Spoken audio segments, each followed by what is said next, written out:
Salut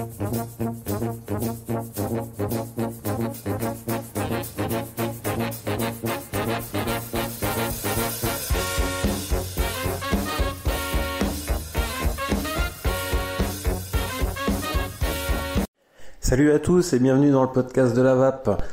Aujourd'hui, on va parler de nicotine. Suite à un article que j'ai pu lire dans le Vaping Post, où je vous mettrai la description en lien, qui dit que la nicotine, en fait, ça servirait à rien de la baisser. En gros, vulgairement. C'est ce que dit cette étude. Je m'explique. Qu'en gros, réduire son taux de nicotine ne servira à rien si l'on consomme plus d'e-liquide. Voilà, donc ils ont fait une étude comme quoi qu'effectivement, quand on baisse son taux de nicotine, eh bien forcément on consomme plus d'e-liquide. Ok, jusque là, l'étude, je suis 100% d'accord avec eux. Et ma foi, et alors? Parce que bon, la nicotine, il me semble que j'avais déjà fait un épisode là-dessus. Il n'y a rien de nocif dans la nicotine, bien au contraire. Ça stimule, tout ça, enfin bon, ça c'est un autre sujet. Et dans leur étude, en gros, donc ils disent que ça sert à rien parce que bon bah on consomme plus, comme je viens de le dire, mais où je ne suis pas d'accord et où vous allez certainement me rejoindre, c'est que quand on arrête de fumer cette saloperie de cigarettes, comme pour ma part qui était à 30-40 cigarettes par jour, forcément quand on commence la vape, déjà on a du mal parce que on trouve que ça a un goût dégueulasse. Donc c'est pour ça qu'on se tourne souvent vers les goûts menthe et entre guillemets goût soi-disant tabac, et que on trouve pas ça spécialement agréable au départ. Hein, je parle quand on commence quand on commence la vape, qui est complètement logique, c'est qu'on a la gorge complètement défoncée à cause de la cigarette.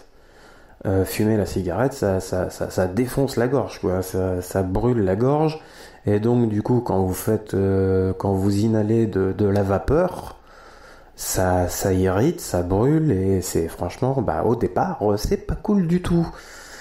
Plus vous êtes gros fumeur, plus vous allez, là je parle pour ma part personnelle, moi plus j'ai mis du temps à apprécier la vape. Dans leur étude, ils disent que ça sert à rien de baisser la nicotine parce qu'on va consommer plus. Là, je me répète encore une fois.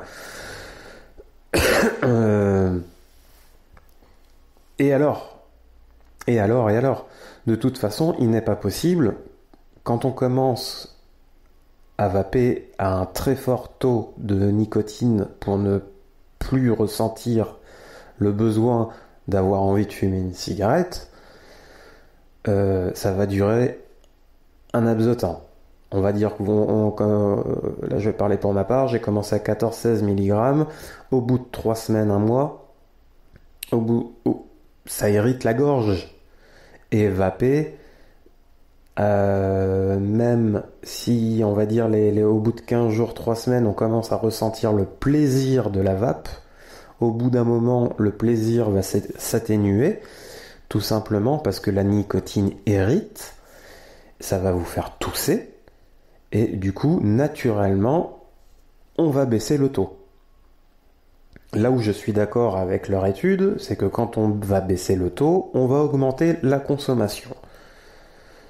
Et alors, quand on fait CEDAI soi-même, quand on voit le prix le prix d'un litre de base, bon, par rapport point de vue économie, là on est encore loin, même très très loin, par rapport au prix du tabac.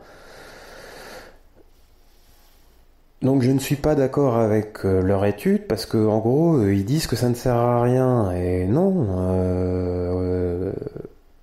Vous allez baisser au bout d'un mois, vous allez passer de 16 mg à 14. Ça va, vous allez consommer plus. Mais après ça va être une boucle. Au bout de 3 semaines, à 14 mg, votre corps bah, va commencer à s'habituer aussi à ne plus avoir envie et ce ressenti de nicotine. Du coup, l'irritation va revenir. Donc, obligatoirement, là, vous allez rebaisser et passer de 14 à 12. Donc, après, c'est une chaîne sans fin. Vous allez consommer plus d'e-liquide qui, au final, va diminuer parce que les 12 mg vont toujours, au bout de 3 semaines, un mois, irriter la gorge et du coup rebaisser, baisser, une chaîne sans fin. Comme là, actuellement, j'étais rendu à 3 mg de nicotine, je viens de passer à 0 depuis une semaine. Effectivement, je vape, on va dire, 5, 6 suivant les jours, comment se passent les journées, le stress, tout ça. On consomme beaucoup plus. Je me suis aperçu que 0, bon là je suis passé de 3 à 0, c'était peut-être un peu trop. Du coup j'ai rajouté quelques gouttes histoire de dire que je suis à 1,5, on va dire en gros. Même si je vape plus, même si je consomme 4 même 10 millilitres de plus par jour par rapport à il y a un mois, je sais très bien que dans 3 semaines, un mois, le 1 mg là, de nicotine, qui est actuellement, ça va, au bout d'un mois, je sais très bien que ça va recommencer à avoir une irritation dans la gorge. Et donc, obligatoirement, ma consommation va baisser. Donc, leur étude, voilà, je suis pas d'accord. Quand les chercheurs qui concluent, je cite, que les échantillons notre échantillon de vapoteurs expérimentés a réduit la consommation de nicotine dans leur liquide au fil de temps, mais a maintenu son apport en nicotine, peut-être par autotitration, grâce à un vapotage plus intensif. C'est exactement ce que je viens de vous dire. Et les résultats suggèrent qu'il pourrait y avoir peu d'avantages. Alors là moi, j'y crois pas, quoi, de peu d'avantages de... Bon. Il peut y avoir peu d'avantages à réduire la concentration de nicotine dans les liquides puisque cela entraîne une surconsommation du liquide et entraîner un coût financier. Ouais, bon. Comme je l'ai dit tout à l'heure, hein, quand on voit le prix d'un litre de base, quand on est vraiment ancien fumeur, non, je peux pas, c'est pas possible de valider ça. Voilà. Donc, je sais pas ce que vous en pensez. J'attends vos retours avec impatience. Sur Twitter avec le @podcast de la vape. Et sur ce, je vous souhaite une excellente journée, une excellente soirée, peu importe. Et à très bientôt. Ciao, ciao.